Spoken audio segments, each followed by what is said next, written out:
أعوذ بالله من الشيطان الرجيم. بسم الله الرحمن الرحيم.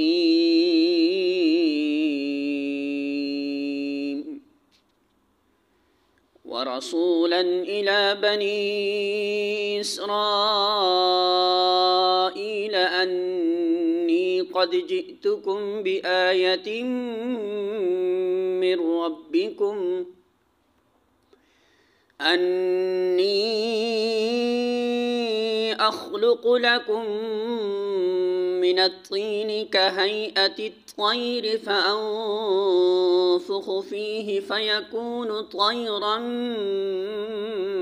بإذن الله وأبرئ الأكمه والأبرص وأحيي الموتى بإذن الله وأنبئكم بما تأكلون وما تدخرون في بيوتكم إن في ذلك لآية لكم إن كنتم مؤمنين.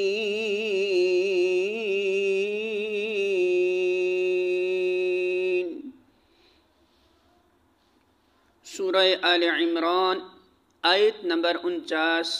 ترجمہ: اور بنی اسرائیل کی طرف اپنا رسول مقرر کرے گا، اور جب وہ بحیثیت رسول بنی اسرائیل کے پاس آیا تو اس نے کہا، میں تمہارے رب کی طرف سے تمہارے پاس نشانی لے کر آیا ہوں.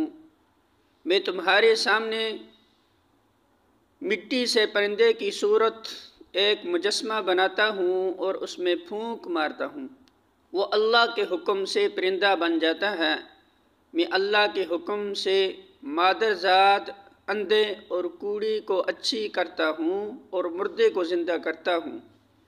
میں تمہیں بتاتا ہوں کہ تم کیا کھاتے ہو اور کیا اپنے گھروں میں ذخیرہ کر کے رکھتے ہو. اس میں تمہارے لیے کافی نشانی ہے اگر تم ایمان لانے والے ہوں.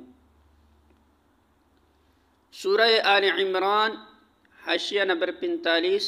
یعنی یہ علامت تم کو اس امر کا اطمینان دلانے کے لیے کافی ہیں کہ میں اس خدا کا بھیجا ہوا ہوں جو کائنات کا خالق اور حاکم ذی اقتدار ہے، بشرطے کہ تم حق کو ماننے کے لیے تیار ہو، ہٹ دھرم نہ ہو.